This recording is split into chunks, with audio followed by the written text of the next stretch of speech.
नमस्कार साथियों, आज हम उपस्थित हैं बीए फर्स्ट ईयर के पेपर फर्स्ट में यूनिट सेकंड को लेकर, जिसके अंतर्गत हम पढ़ेंगे संस्थाएं।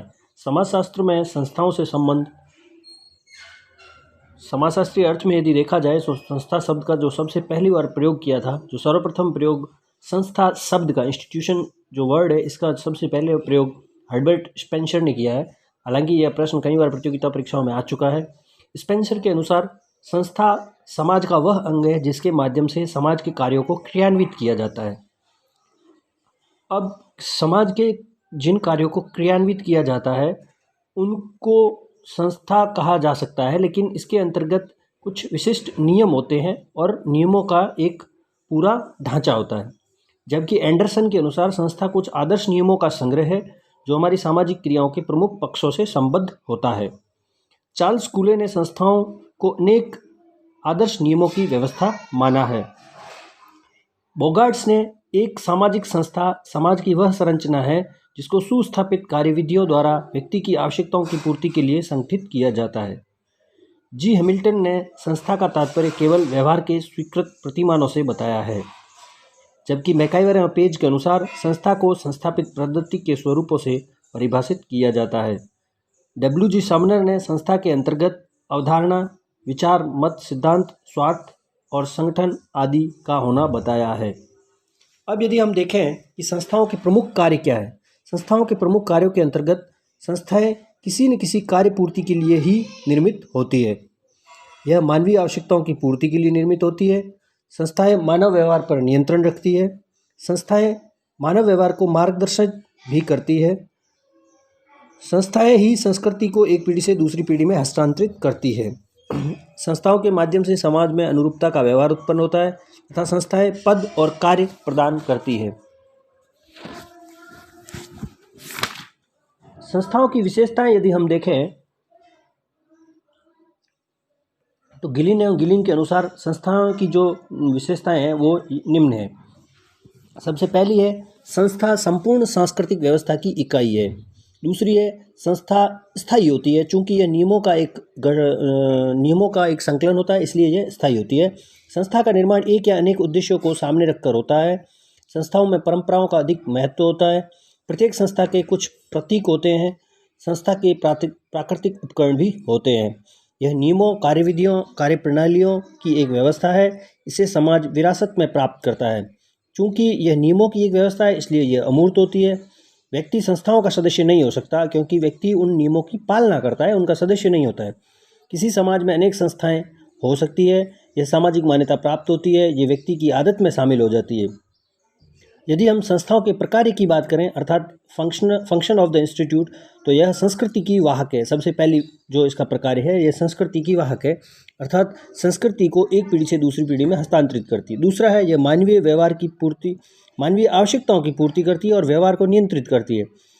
चौथा है, यह सामाजिक अनुरूपता विकसित करती है। अब जब हम संस्था के प्रकार की बात कर चुके हैं, तो हम संस्था के दुष्प्रकार की भी बात करें, क्योंकि बहुत सारी ऐसी संस्थाएं होती है जो समय, काल और परिस्थिति में अपने प्रकार्य में कुछ विचलन आ जाता है तो वह दुष्प्रकार्य करने लग जाती है।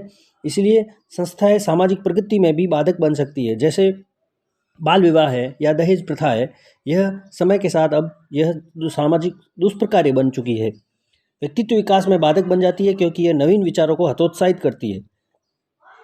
संस्थाएं जब रूढ़ हो जाती है या समय के साथ नहीं बदलती है, तब कुप्रथाएं बन जाती है, जैसे मैंने आपको अभी बताया, बाल विवाह और दहेज। अब यदि हम बात करें कि आखिर संस्थाओं का विकास कैसे होता है, तो डब्ल्यू.जी. समनर ने अपनी पुस्तक फॉकवेज में उन्होंने यह बताया कि आखिर संस्थाएं निर्मित कैसे होती है। समनर ने संस्थाओं के विकास की जो प्रक्रिया बताई, उसके अंतर्गत उन्होंने कहा है कि मानव अपनी आवश्यकताओं की पूर्ति के लिए कई तरह के प्रयास करता है, जिसे आप हिट एंड ट्रायल कहते हो, जिनमें से कोई एक प्रयास अन्य प्रयासों से बेहतर निकल सकता है। बेहतर तरीके को समाज के अन्य लोग भी स्वीकार कर लेते हैं। इस प्रकार जब जो बेहतर तरीका है उसको समाज के अन्य लोग जब उसको धारण कर लेते हैं, तो वह जनरीति बन जाती है, जिसको हम फोकवेज कहते हैं। जब यह जनरीति पीढ़ी दर पीढ़ी चलने लगती है तो वह प्रथा बन जाती है, कस्टम्स। और जब कस्टम प्रथा समाज के लिए अत्यंत लाभदायक प्रतीत होती है, तो यह समाज के अन्य सदस्यों के लिए बाध्यता मूलक बन जाती है, जिसे रूढ़ि कहते हैं। मोर्स।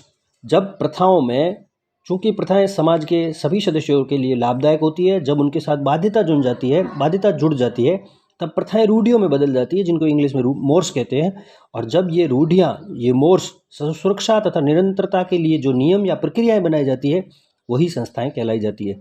अर्थात जो रूढ़ियाँ अपने साथ नियमों का संचलन ले लेती है, क्योंकि उसकी सुरक्षा और निरंतरता बहुत ज़रूरी है, क्योंकि वह समाज के हित में है, इसलिए वही संस्था बन जाती है।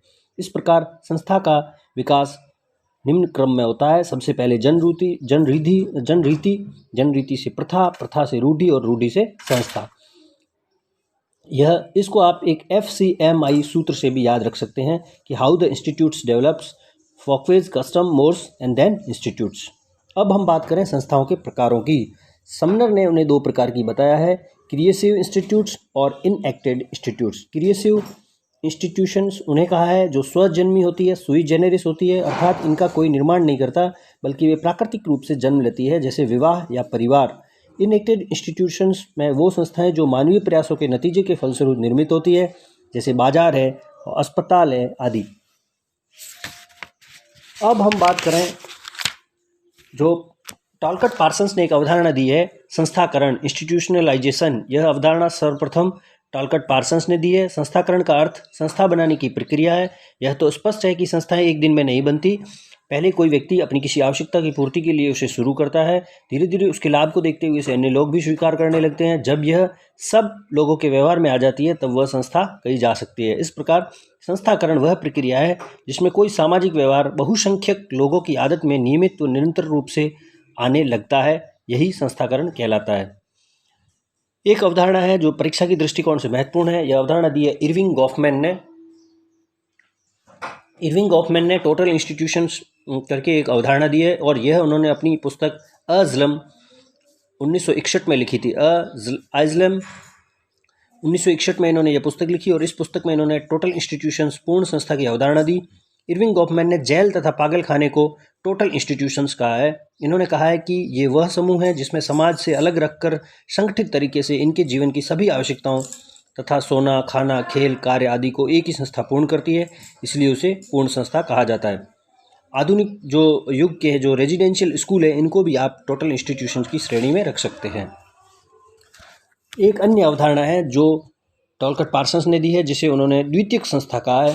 द्वितीयक संस्था के अंतर्गत यह अवधारणा पार्सन्स ने दी है, जब प्राथमिक संस्था का कार्य कोई दूसरी संस्था करने लगती है तथा समाज भी उसे मान्यता देता है, उसे द्वितीयक संस्था कहते हैं। जैसे बच्चों के पालन पोषण के लिए प्राथमिक संस्था परिवार है, लेकिन पश्चिमी सभ्यता के प्रभाव के स्वरूप परिवार के जो लोग हैं वो अपने बच्चों का पालन पोषण नहीं कर पाते। वो अपनी जॉब रिक्वायरमेंट की वजह से, यदि पति पत्नी दोनों ही अपने व्यवसाय में संलग्न हैं, तो उनके बच्चों के पालन पोषण की जिम्मेदारी आज के वर्तमान में पालन गृह, जिनको क्रैच कहते हैं, तथा शिशु गृह कहते हैं, अर्थात शिशु गृह परिवार की द्वितीयक संस्था है।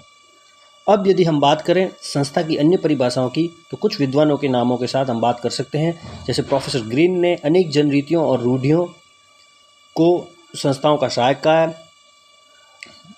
कूले ने एक जटिल एकीकृत संगठन कहा है जो मांग की पूर्ति करते हैं।